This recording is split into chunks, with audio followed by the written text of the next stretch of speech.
Hi, I'm Jules, and these are the 25 things I learned in 25 years. Hi, welcome to Vegan Quirks, where we talk about veganism, minimalism, environmentalism, animal welfare, and more. Last week I talked about 12 of the 25 things that I learned in the past 25 years. I had turned 25 recently, and so without further ado, here are the other 13 things, part 2 of 25 things I learned in 25 years.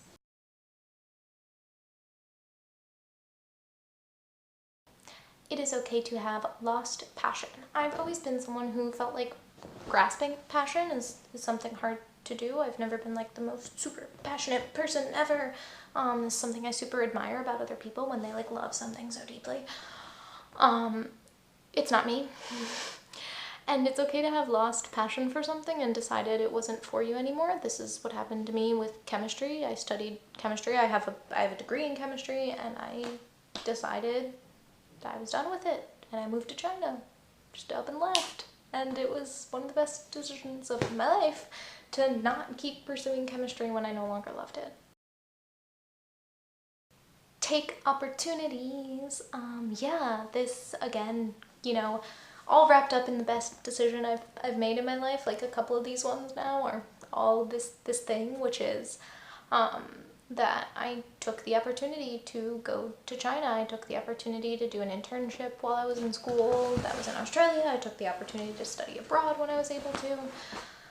And moving to China was like the best thing I ever did. I could have stayed in the US. I could have gotten a job at a pharmaceutical company, which was what I was thinking about doing. And I decided to just up and leave the country.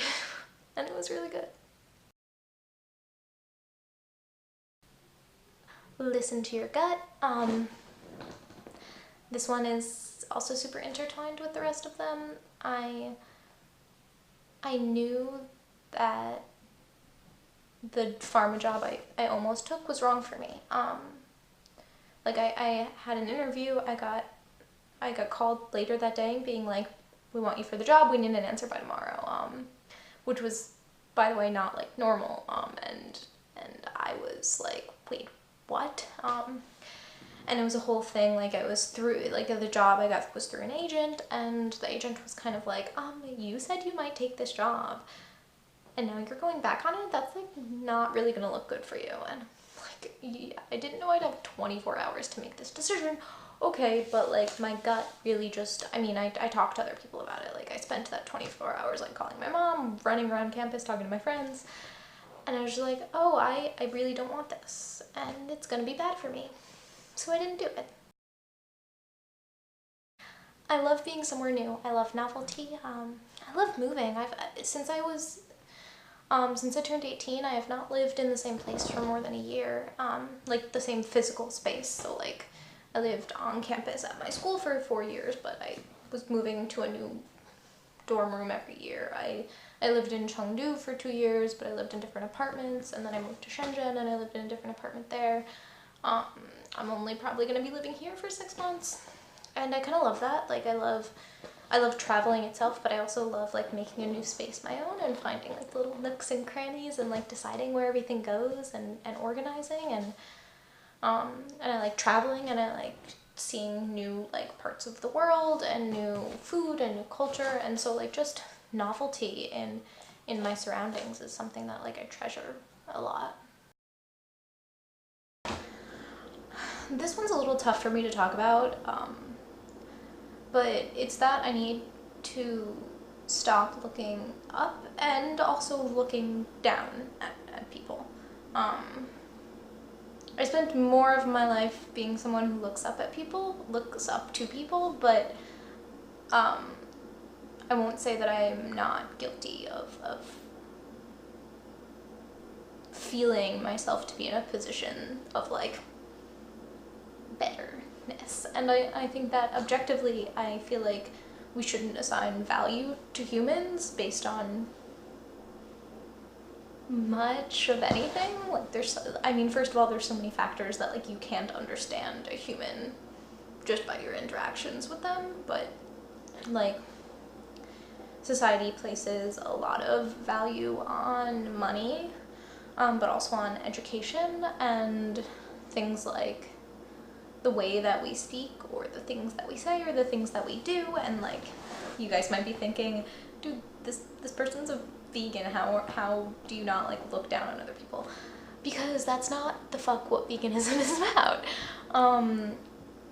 I think that all people are like coming to the things that they do in life in their own way, and like, I had really low self-esteem growing up, so even though I was like the nerdy kid and the smart kid in my class, like I was never looking down on people for being like less academically inclined than I was, because I was too busy looking up at them for being like socially adept and like able to make friends, because it's something like I couldn't do and was really stressed about. The points in my life where I started to maybe switch that were when I was in college and I was surrounded by good people. Like I personally surrounded myself with people who were not obsessive over academics, but I was also in a culture where academic inclination was really important, but also like lack of hard working was like on the face valued. Like, you're supposed to complain about the work that you have, but then also visibly be procrastinating until the last minute and then also get a perfect GPA. And it was just like kind of this ridiculous thing where then when I went outside of those spaces, it was really easy to like note when people had bad grammar, or like be aware when people didn't understand what I was talking about, and I just feel so dirty for doing that, because like someone else's value is not their education or their academic level, because there are so many factors that come into play with that kind of thing, including choice. People can choose to like not think that education is important.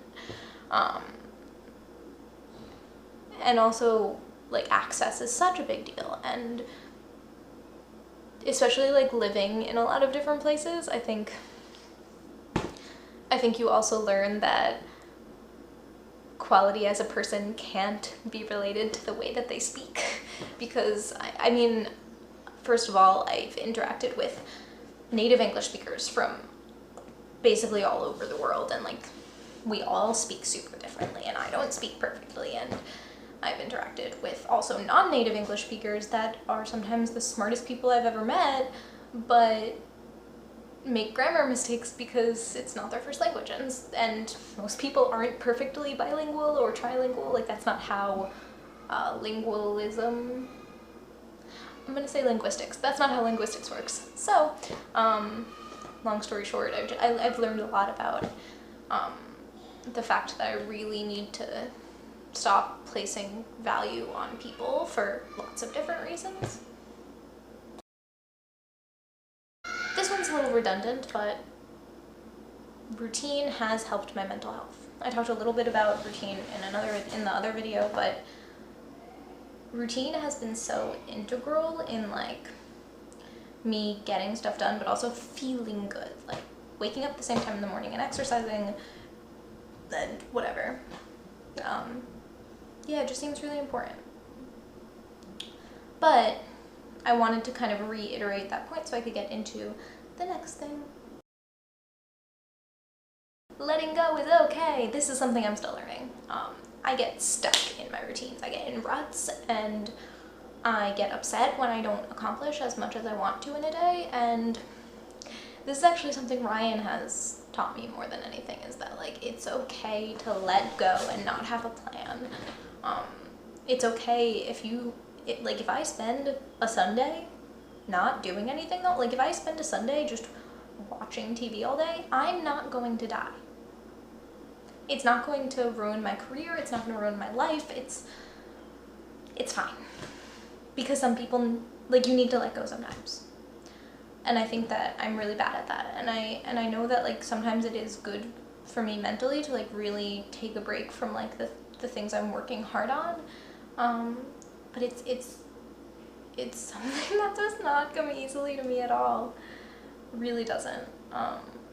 My goal is to like do so much stuff that like when I take a day off, it feels wrong. And like if I'm taking a day off for a specific event or a thing, like if I have a plan where I'm going with my friends to do a thing, or Ryan and I have like a date night, or like we go to the park or something, I feel like less upset about not doing stuff. But if it's a day at home where I like sweep the floors and like read for a couple hours, I'm not gonna do that. More likely I would just watch a lot of TV, but hey, like that's fine. It's cool. Let go, relax, Jules. Yep. Chill out. I have too many interests, and that is okay.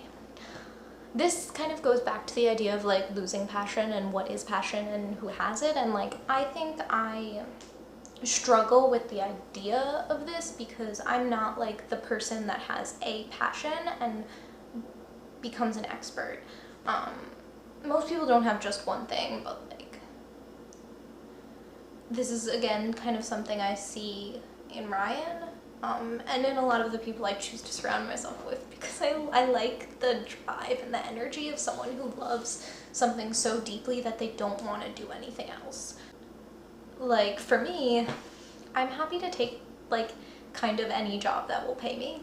Like I'm doing like 10 different things right now, but if like I would get a job at Target. I would become a barista. I would be a bartender for a while. I would teach yoga. Like there are like aspects of interest I have in these things, but like on the other hand, Ryan is like, I am a graphic designer. This is what I do. I do not work in a restaurant. I will not do this. And like that thing is something I just have never had. Yeah, it kind of is. It's something I've never had, and I think that's okay. I'm allowed to love 100 different things, but not favorite any of them. And so like right now I'm actually using that to my advantage. I work part-time at a restaurant, which I'm really enjoying because I love food, and I'm doing like writing, freelance writing, which I'm also have become really passionate about, but it's not exactly paying my bills. And I also am still teaching, and like education is so important to me, and I'm just doing a lot, and it's okay, and I love it, and I'm happy most of the time. So making adjustments for the people that are important in your life is something I think I knew in the back of my head, but I came to realization actually really recently. I've been talking a lot about Ryan. We live together now, and so there are small things sometimes, but everyday life is impacted by the fact that we are interacting with each other in a different way than we did when we were dating but not living together. You have to make accommodations and learn what things are okay and not okay. Some of them are like small, like cleaning duties and who does which thing, and some of them are maybe bigger, like we have a dog, so we have to like plan around how we can do that. And even though I don't love waking up first thing in the morning and taking the dog out for a walk, I also know that I wake up significantly before Ryan does, and so most of the time it doesn't make sense for me to like not take the dog out while I'm doing stuff. And you know, I don't know, it is complicated, but like it's also accommodations that I want to make. Like I'm excited to find ways that our lives like work with each other and together, and it's work in progress, but I think it's going well. Okay, this is just a video about Ryan at this point. Sorry, Ryan. Ryan's sleeping. Long distance relationships are shitty. Yeah, I guess, I mean, timeline is a little bit complicated. Ryan and I have known each other for a very long time, so like we weren't dating for the entire time I was living in China, but like we knew each other and we're very close, and complicated. but most of the time I was in China, we were in a long distance relationship, and it was really hard, and it was good at some points, and you can make it work and manage it, but there's a breaking point, and we found it. We separated for a couple months because we found the point where it didn't work. And now we're on the same continent, and it's great, and I think that in the future, because I want to travel a lot and because we want to explore living in different places, but like from a job and visa perspective, that doesn't always like line up perfectly. I know there will be other times where we're not in the same place at the same time, but I think we've learned like we have to manage how much time we're doing that. Like a month, probably fine. A couple months, yeah, sure. A year, if we're visiting each other, maybe we could manage, but like the 2-3 years of me being in China was a lot. Never stop having afternoon tea. Yeah, this is like, you might hear screaming children. I'm sorry. But afternoon tea is like something that I guess is a physical thing. Like I like to sit and drink tea, and it's enjoyable, and it's a good, like, I just love tea, and so I don't want to stop doing that because it makes me feel good. But, and it also like keeps my day on track in a certain way. And so it's the physical tea and maybe the caffeine boost a little bit, and maybe the snack that I get to eat with it, but it's also kind of a break. Like I think that, I guess this is like, I don't really meditate. Like I'm not like a sit down and like close my eyes for 10 minutes kind of person. But I have practices that I like to be meditative.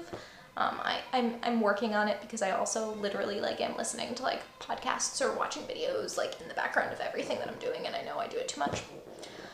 But there's something like very ritualistic about when I take out my coffee and prepare it in the morning, and when I like boil water for my cups of tea, and like those rituals like are breaking points, and they're good like sit down, chill out kind of moments, and I think that I should never stop having those moments. Because like I said before, I have trouble slowing down and stopping and allowing myself to let go, and like having organized breaks in my day allow me something that resembles that more frequently. Okay, final stretch. I care too much about animals not to do something. I've always been like a lover of animals and nature and the environment, and like I didn't always do all of these things the best way because like the common knowledge information for people for a while was not like, was different. So like I was, you know, an early adopter among my friends of not using plastic bags at the grocery store, and like using reusable straws, but they're plastic reusable straws, BPA free, because that's what was normal for a while. And I still have them because they still work. But yeah, I think that like there was a breaking point where I realized like animals and the environment were too important for me not to at least try to be vegan, and like that's what it was at first. It was trying, and like that was years ago now. 4 years ago? I think 4 years ago. And then it kind of just grew from there. I started fostering animals. I started volunteering at a dog shelter. It's something that I would need to pick back up now that I live here because I haven't been doing as much lately, but animals and the environment are things I care a lot about, and I can't ignore that. And I'm going to leave you guys with one last one, which is that I've become better before and I can do it again.